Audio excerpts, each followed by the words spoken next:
We've got international lawyer, writer, Andrew Eborn joining us now. Great to see you today. Pull back the curtain. What do you think King Charles' inner circle was saying when they saw the news headlines about this shooting and security breach at the White House Correspondents Dinner? Well, arrangements regarding security are always high on state visits anyway. So it was horrendous seeing those reports, all sorts of questions about security as we saw the gunman running through that sort of security side, all sorts of questions about the hotel itself and having guests in there. It was always going to have guests. It's a huge hotel. They wouldn't have shut it down and stopped people coming in. But it adds weight to President Trump having his own space, which is why he's building that new building to host these sort of visits. The reality is this is probably the most significant overseas trip of King Charles's reign. It's diplomacy at its most theatrical. And as you say, it's come at a time when the special relationship between the UK and the US has had a fair bit of strain put upon it. But it's a highly choreographed visit. It's a complex trip, I would say, sort of wrapped in spirit of hope and optimism and symbolism, if you like, doing the heavy lifting where politics fails to do so. Yeah, look, and how does all of this work? Explain this to a country that does not have a monarchy under a king's rule. In fact, we've got a 250th birthday that we're going to be celebrating because of that. Yes.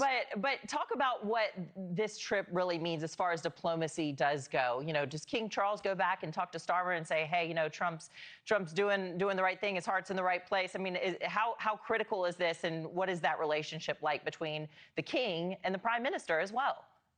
Well, it's a fascinating relationship, isn't it? And there is that sort of special bond. And we had Donald Trump over here in September for his second state visit, and he had that special relationship. And this is the thing, we call it sort of soft diplomacy, if you like, because the monarchy, as they so clearly state on a number of occasions, they're supposed to be above politics. But clearly, the last time that the king got together with Trump, they're going to discuss things in private.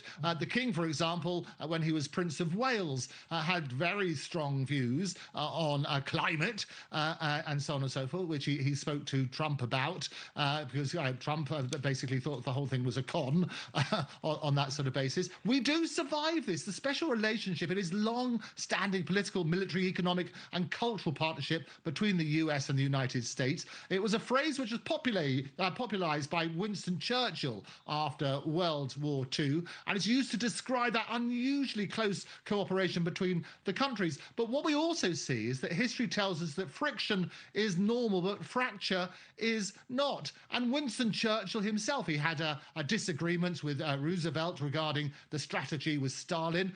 Margaret Thatcher and that wonderful love affair, if you like, with Ronald Reagan, they had their differences, primarily over the 1983 US invasion of Grenada and the US neutrality and weapons sales during the Falkland Wars, and looking at that sort of side. So they will have these disagreements, but the idea is that the pomp and ceremony and the circumstance is surpassing all of that and is cementing that relationship. Yeah, we wonder if King Charles is going to be joining in any chance, like no taxation without representation at the block party that Marcus was telling us that he's going to be attending. I kind of doubt that one.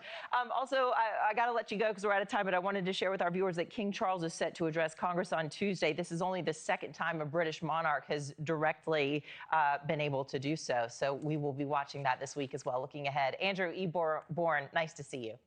It's lovely.